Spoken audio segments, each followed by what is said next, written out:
ये फिल्में tax free करने वाले लोग कफन पर जीएसटी लगा रहे हैं। ये गरीबों की बात करते हैं। जबरदस्त सदन में छूट की सरकार है। ये सरकार के जितने दावे हैं सब खोखले हैं। आज प्रधानमंत्री जी कह रहे थे सबका साथ सबका विकास। ये कैसा सबका साथ सबका विकास है? आप अमीरों के कर्जे माफ कर रहे हैं, उद्योगपतियों के कर्जे माफ कर रहे हैं। और यहाँ स्थिति ये हो गई है कि जो मिडिल क्लास, उसकी जो रोजमर्रा की जरूरत की चीजें हैं उस तक पर आपने जीएसटी लगा रखी है। आप फिल्में टैक्स फ्री करते हैं लेकिन स्टूडेंट्स के प्रतियोगी परीक्षाओं के फॉर्म की फीस नहीं माफ कर सकते। न्यू मिडिल क्लास की बड़ी चर्चा की, न्यू मिडिल क्लास जनरेट करेंगे। लेकिन मैं तो यहां खड़ा होकर के सरकार से कहना चाहता हूं कि न्यू मिडिल क्लास का जुमला अपने पास रखिए। ये बताइए कि जो पुराना मिडिल क्लास है उसके साथ आप कैसा व्यवहार कर रहे हैं। आज उसकी स्थिति क्या है? मिडिल क्लास से आपका कोई रिश्ता नहीं। मिडिल क्लास तो आपसे कह रहा है कि मोहब्बत भाईचारे के दीवाने दिन ही लौटा दो, वो सस्ती दाल सब्जी के सुहाने दिन ही लौटा दो। ये अच्छे दिन तो अंबानी अडानी को मुबारक हो, हमें ऐसा करो साहब, पुराने दिन ही लौटा दो। वो पुराने दिन जो बहुत अच्छे थे, वो पुराने दिन जहां लोग एक दूसरे से मिलजुल करके रहते थे। पूरा सदन अमृत काल के बजट की चर्चा कर रहा है। मैं तो गरीबों की रोटी और दाल के बजट की चर्चा करूंगा। तुम्हारी फाइलों में गांव का मौसम गुलाबी है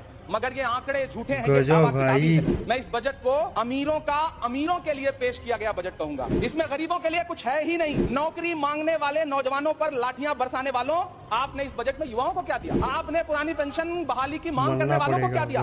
सालों से अपने लिए छत तलाश रहे लोगों को आपने इस बजट में क्या दिया? और फिर आपको पूरी उम्मीद है कि पूरा देश आपके पेश किए गए बजट पे लहालोट हो जाए, तालियां पीटे, मंगल गान गाए। कैसे संभव है? लोगों के सरों पर छत देने वाले प्रधानमंत्री जी के जुमलों से अलग उन्हें यह क्यों नहीं दिखता कि राज्यों में बैठे हुए उनके नुमाइंदे लोगों के सरों की छतें उजाड़ रहे हैं? उत्तर प्रदेश हो, असम हो, जम्मू कश्मीर हो, मध्य प्रदेश हो, भाजपा शासित राज्यों के बुलडोजर न सिर्फ लोगों के घरों को उजाड़ रहे हैं बल्कि कुचल रहे हैं लोकतंत्र को, संविधान को, अदालतों के मेयार को। वो एक बार इनके एक नेता एक गांव में गए और उन्होंने गांव में कहा कि गांव वालों आओ, मैं तुम्हारी समस्याएं समाप्त करना चाहता हूं। गांव वाले इकट्ठा हो गए। नेताजी ने गांव वालों से कहा बताओ तुम्हारी दो समस्याएं बताओ, मैं दोनों समस्याओं का यहीं पे समाधान करूंगा। तो गांव वालों ने कहा साहब हमारी पहली समस्या है कि हमारे यहाँ कोई हॉस्पिटल नहीं है। तो नेताजी ने मोबाइल निकाला, कहीं फोन मिलाया और मिला के फोन पे पता नहीं क्या कुछ कहा कि यहाँ गांव में हॉस्पिटल नहीं है, हॉस्पिटल तुरंत यहाँ हॉस्पिटल चाहिए। गांव वाले खुश हो गए कि 1 मिनट में यहाँ हॉस्पिटल आ रहा है। अगली समस्या के बारे में उन्होंने नेताजी ने गांव वालों से कहा कि मैंने आपकी पहली समस्या समाप्त कर दी, दूसरी समस्या बताओ। तो गांव वालों ने कहा साहब इस गांव में कोई भी मोबाइल का नेटवर्क ही नहीं है। ये है इनके काम करने का तरीका।